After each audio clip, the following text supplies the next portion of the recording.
Selamat lemai serta selamat bertemu baru pendengar. Dia tahu kita benang mendiang siaran Radio Free Sarawak. Kini tabur kami dengar online ba www.radiofreesarawak.org. Siaran Tok Megak tahu didengar ba semua platform media baru baka Facebook, TikTok, Instagram serta ba WhatsApp grup Megak. Balap pendengar tahu bertelefon ngagai kami ba 013 551 5219. Aku nandok ya baru pendengar ba 013 551 5219. Kita tahu di interview kami tentang nama aja isu ya ke bisik kait ngau menua kita Malaysia, kelebih lagi tentang negeri kita Sarawak. Kita megak tahu nganjuk audio video ngagai kami dengan platform yang disebut aku tadi, Facebook Radio Free Sarawak, TikTok, Instagram serta WhatsApp. Jadi lemai itu aku Stanley Rentap, kami di Radio Free Sarawak sigi bisik bersiaran nintiang hari nyak metarik kita tahu ngelawak ngagai semua media tak ke platform media baru.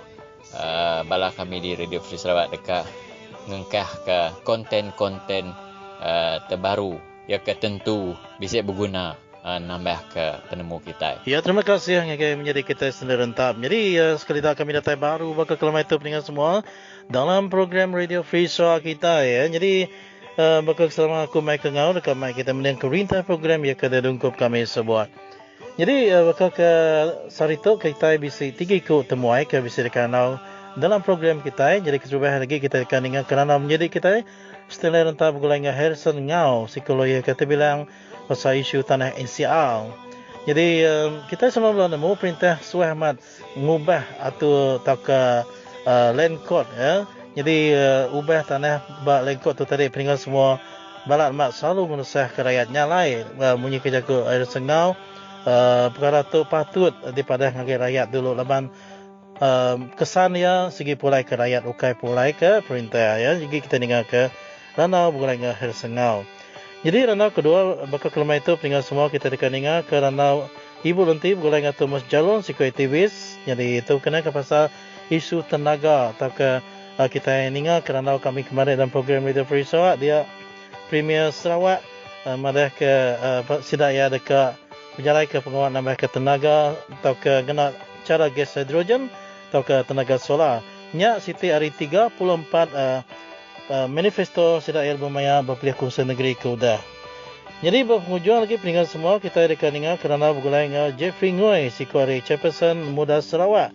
Jadi itu berkenaan ke pasal pramu dekat hari Pakatan Harapan Sarawak hari DAP dekat mai parti PSB itu tadi segempuang sejalai segulai dalam politik lebuh maya penguat berpilih bersai ke-15 tika datai. Jadi berkenaan kasih itu pendengar semua setuju kena kini Jeffrey Ngoy hari parti muda tu lagi kita dengar kerana kami dua ya penghujung program. Ya jadi lebih kurang punya rintai program kita bakal kelima itu pendengar semua jadi kami kena masuk ke jam alam kita terus mendengar kerana cuba ya bergulai dengan Harrison Ngau sedua ya setelah tetap, lalu sama mendengar ke program Radio Free Sarawak.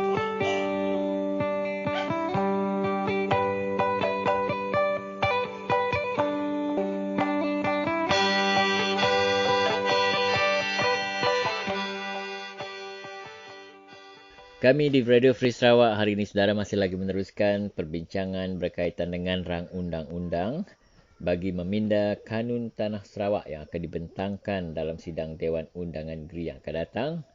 Kabarnya sidang Dewan Undangan Negeri yang akan datang akan berlangsung pada 17 hingga 26 Mei 2022.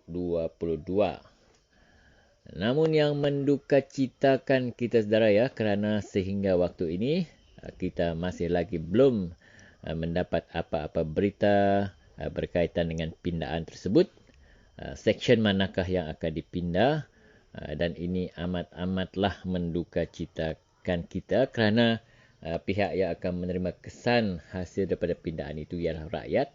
Sepatutnya pungutan suara pandangan rakyat, pendapat rakyat harus didengar terlebih dahulu sebelum sesuatu pindaan dilakukan.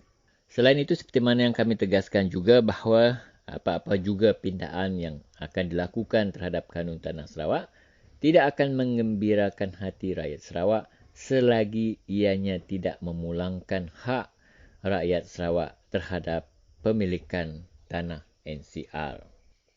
Dan ketiga, kami juga telah bercakap berkaitan topik ini bersama dengan beberapa peguam berpengalaman. Ada yang memberi pandangan bahawa Kanun Tanah Sarawak itu sendiri beberapa seksyen di antaranya bertentangan di antara satu dengan yang lain. Semua ini akan kami jelaskan pada masa yang akan datang sehinggalah kita mengetahui seksyen manakah yang akan dipindah oleh pihak kerajaan. Kita dengar serba sedikit pandangan daripada saudara Harrison Ngau, seorang peguam yang amat dihormati di Sarawak.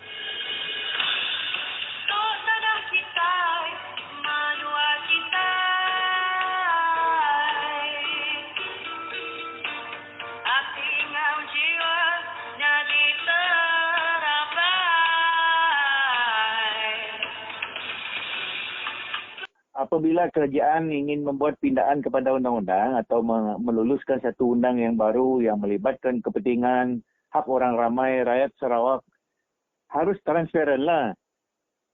Bagi tahu lah umum apakah itu pindaan yang kerajaan ingin buat atau lulus dalam persidangan di Dewan Undangan Negeri, atau apakah itu undang yang baru digubal.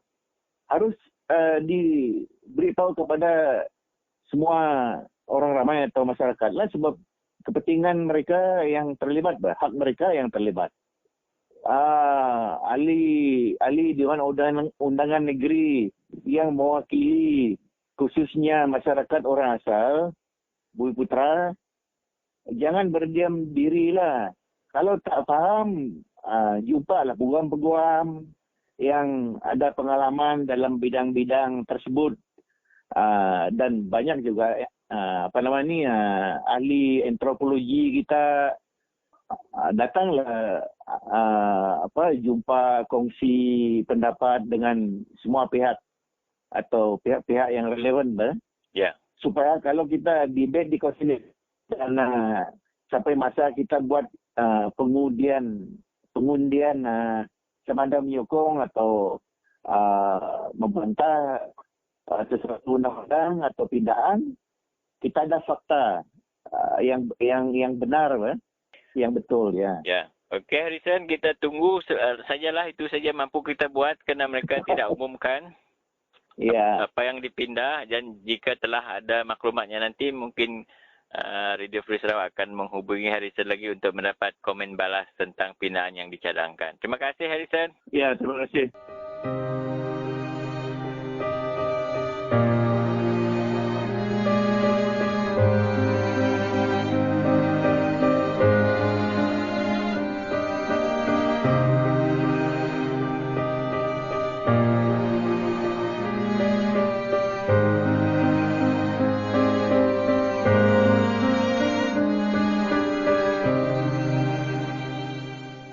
Ya, salam sejahtera kepada para pendengar Radio Free Sarawak, ya, para pendengar sekalian. Kau udara bersama saya pada hari ini ialah saudara Thomas Jalong daripada Jaringan Orang Asal Malaysia. So, ya, terlebih dahulu kita malu-alukan saudara Thomas. Halo, Thomas. Halo, ya, selamat tengah hari. Ya, Thomas, seperti yang kita baca di Borneo Post hari ini, di mana Abang Jo mengatakan Sarawak akan mengeluarkan 10,000 metrik tan hidrogen fuel hijau pada tahun 2025, ya.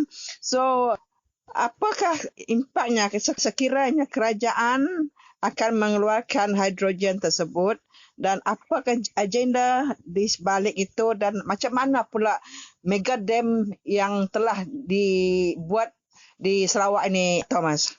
Ini tentang green hydrogen fuel. Ya.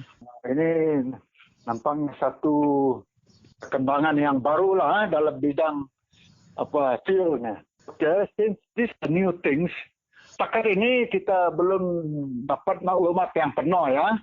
Bila kita tengok kenyataan yang amat berhormat Premier Sarawak, kenyataannya tentang sumber ini green hydrogen fuel ni pun cuma dia ada sebut bahawa ada pelabur-pelabur yang minat lah dari Korea dan Jepun untuk melabur dalam industri ini green fuel di Sarawak.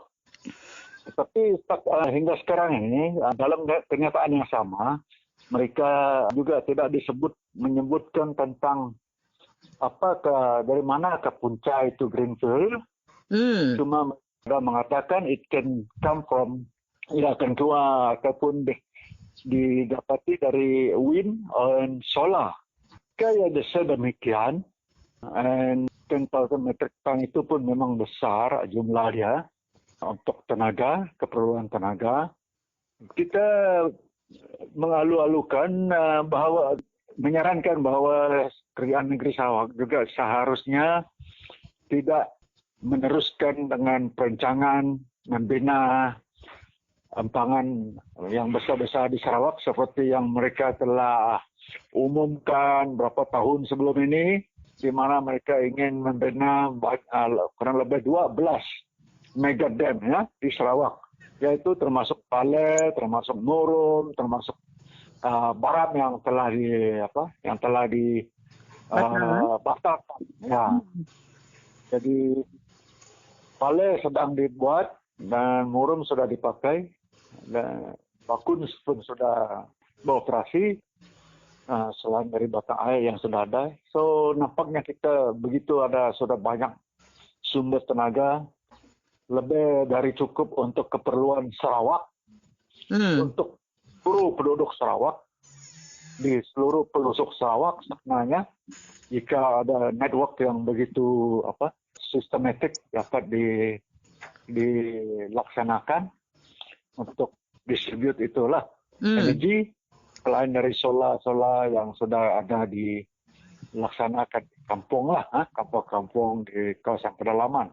Tapi kita minta lah pihak kerajaan Sarawak demi untuk memberi lebih telus lah, lebih transparan, bahwa mereka juga akan beri maklumat yang lebih lanjut, informasi berkaitan dengan green hydrogen fuel ini, supaya kita semua tahu apa sumbernya, dari mana kaya akan dapat diperolehi, dan juga kesan-kesannya yang mungkin mereka sudah patut kena pastilah. Jika mereka mempromosi sesuatu perkembangan ataupun teknologi, seharusnya mereka juga harus bersedia tentang apakah impaknya. Dan kita ingin tahu tentang impak itu kepada masyarakat, terhadap alam sekitar, terhadap keselamatan, apa semualah. Sebab green hydrogen fuel is memang very highly flammable, and it is also very it's actually very flammable. It's very flammable. So memang adalah risiko, tetapi kita pun berharap kerajaan akan ambil inisiatif untuk berkongsi ataupun maklumkan dengan sepenuhnya semua maklumat berkaitan dengan teknologi ataupun sumber green fuel ini kepada masyarakat Sarawak lah. Itu yang kita sarankan kepada pihak kerajaan negeri Sarawak. Ya, para pendengar, begitu tadi penjelasan daripada Thomas Jalong daripada Jaringan Usaha Asal Malaysia mengenai hidrogen hijau ini yang akan dipertengahkan pada tahun 2025. So kita mengharapkan segala implementasinya adalah telus untuk semua masyarakat. Ya, dengan itu kita mengucapkan terima kasih kepada Thomas. Okay, sama-sama Radio Free Sarawak.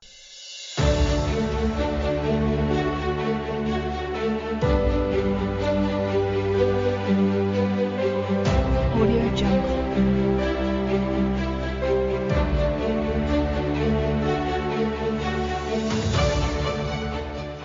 Ya, salam sejahtera saudara, dan bertemu kembali kita di Siaran Radio Free Sarawak edisi online. Dan kali ini kita akan berbincang mengenai pendapat daripada Rakan Pakatan Harapan, iaitu DAP, yang ingin bekerjasama dengan parti PSB untuk bersama-sama berjuang semasa pilihan raya umum akan datang. Namun begitu saudara, kita akan meminta seorang daripada rakan kita iaitu daripada Parti Muda Sarawak iaitu Jeffrey Ngui di talian untuk meminta pendapat dari Parti Muda ini. Apakah pendapat mereka? Jadi kita mengalukan kehadiran saudara Jeffrey Ngui di talian. Halo Jeffrey, apa khabar? Hi Michael, hi Radio Free Sarawak. Thank you for having me today. Ya, baik. Ya Jeffrey, seperti apa yang kita tahu bahawa DAP dan PSB telah pun mengadakan rundingan meja bulat untuk bekerjasama semasa pilihan raya umum ataupun GE ke-15 nanti. Jadi apakah view daripada Parti Muda? Dari Parti Muda memang kami selalu memupuk semangat unity kan. Kerjasama pihak semua mengembangkan parti alternatif yang bukan kerajaan boleh bekerjasama dengan erat, sehati, sejiwa dan demi rakyat kita bekerjasama untuk segala pihak ataupun untuk perkhidmatan kepada rakyat. Itu memang halat politik. Yes, memang kami mengalu-alukan kalau pihak Pakatan Harapan ataupun DAP dapat bekerjasama dengan erat dengan pihak PSB. So memang it's good to go. Itulah yang kita mau tengok, the real unity. Baik. Jadi apakah pendapat saudara daripada rakan muda ini berkenaan dengan kekuatan Pakatan Harapan dan relationship mereka terutamanya di seluruh Pakatan Harapan di negeri Sarawak setakat ini? Adakah Jeffrey Ngui melihat mereka saling bekerjasama ke arah perpaduan dan ke arah keadilan untuk bersama menentang kezaliman ataupun pemerintah yang begitu lama bertapak di negeri Sarawak khasnya? Ya, terima kasih Maka. Ya, seperti yang kita tahu, I think paling baik adalah kita tengok balik kepada apa yang berlaku tahun lepas semasa PRN. So apakah yang telah terjadi masa pada PRN? Kita tidak bekerjasama erat dengan satu hal tujuan sama, satu lawan satu dengan pihak kerajaan ataupun pihak sedang berkuasa sekarang pihak GPS di peringkat persekutuan sama kan, kita harus bekerja dengan erat. PPI lepas adalah sangat menghampakan. Tapi walau bagaimanapun kita kena move forward kan. Kita tahu apakah kelemahan kita. Bukan kekuatan pihak yang memegang kuasa, tapi apakah kelemahan kita sebagai pemegang ataupun sebagai pihak alternatif. So saya harap pihak-pihak kawan-kawan di Sarawak ni, Pakatan Harapan ataupun pihak PSB dan dengan parti-parti yang lain, parti lokal yang lain, kita harus tahu dan faham kalau tanpa kerjasama yang betul, tanpa kerjasama yang erat dan ikhlas, kita tidak akan pergi ke mana-mana. Jangan cakap pasal perubahan politik, perubahan lanskap politik dan kuasa, semua itu memang tidak terjadi. Kalau kita belum semangat ataupun dengan hati yang ikhlas untuk bekerja sama demi rakyat. So yang penting semua harus halusi apakah kesilapan dan kelemahan kita di PIU dan PIN yang lepas. Dan moving forward, kalau PIU akan terjadi dalam masa terdekat, ada kabar angin cakap mungkin Ogos tahun depan. Kalau bagaimanapun, persediaan harus ada. Persediaan bukan sekadar di pembahagian kerusi sahaja. Kerusi itu kita boleh bincang selepas kita ada satu maklumat yang betul. Satu maklumat yang berlandaskan rakyat. Itu harus ada dulu. Kerana semua rakyat dan pengundi kat Sarawak ataupun kat Malaysia sekarang mereka tengah hampa. Kita semua pun tahu, pun dah faham. Mereka dah hampa, mereka dah kurang kepercayaan terhadap sistem demokrasi negara kita. Mereka pun tidak don't put hope sudah. Harapan sudah terhadap sistem pengundian ialah sistem demokrasi kita sekarang. Ya. So apakah yang kita harus buat? Kita harus mengembalikan keyakinan kepada mereka. Keyakinan itu bukan datang daripada berapa kerusi yang kita harus bertanding. Tapi keyakinan datang daripada diri kita. Betapa kita sebagai satu blok alternatif. Betapa yakinkah kita dapat mencapai satu kata sepakat di kalangan semua parti-parti pembangkang untuk membentuk satu blok yang kuat, satu nada, satu suara untuk melawan pihak yang berkuasa sekarang. Berapa yakinkah kita? So selepas kita dah yakin, kita harus membentuk ataupun kita mengukir semula harapan baru kepada rakyat kita, kepada pengundi-pengundi semua. Padahalnya kita akan memberikan mereka khidmat yang terbaik dan kita akan balik kepada pangkuan rakyat. Itu yang paling penting. Kalau sebelum semua itu terjadi, kita cakap berapa kerusi ataupun macam mana, adakah keyakinan kita untuk menang PIU, blok ni macam mana. So I think it's too early for that. Yang penting kata sepakat dan hati semua kena ikhlas. Harap-harap semua presiden parti di Sarawak ni, kan, kawan-kawan kita semua ni boleh meletakkan ataupun membuatlah pengorbanan yang sepatutnya, mengembalikan segalanya kuasa kepada rakyat dan kita harus kembali kepada rakyat dan memberi keyakinan balik kepada mereka sebelum kita membuat keputusan yang lebih lanjut lagi. Itulah tadi saudara kita bersama dengan rakan kita Jeffrey Ngoy daripada Muda Sarawak yang sebentar tadi untuk kita bincangkan tentang kolaborasi antara semua parti-parti pembangkang untuk menghadapi pilihan raya umum ke-15 yang akan datang. Dengan itu, masa kita pun sudah cukup setakat ini diperuntukkan saudara Jeffrey. Kita rasa berbangga sekali untuk berbual dengan saudara daripada Radio Free Sarawak ini dan dengan itu kita harap kita akan berbual lagi pada masa akan datang di siaran Radio Free Sarawak. Terima kasih saudara Jeffrey. Selamat berjuang. Ya, terima kasih Michael. Terima kasih Radio Free Sarawak. Kita jumpa lagi. Ya, bye-bye. Jumpa lagi. Bye-bye. Bye. Yang kerana Jeffrey Ngoy yang tadi peringat semua kena ngujung ke program kita yang bakal kelemah itu. Jadi, terima kasih peringat semua. Kita ke bergulai kami 3 hari dalam seminggu dalam program Radio Free Sarawak. Kita dekat bergulai baru minggu ke baru kena hari 2.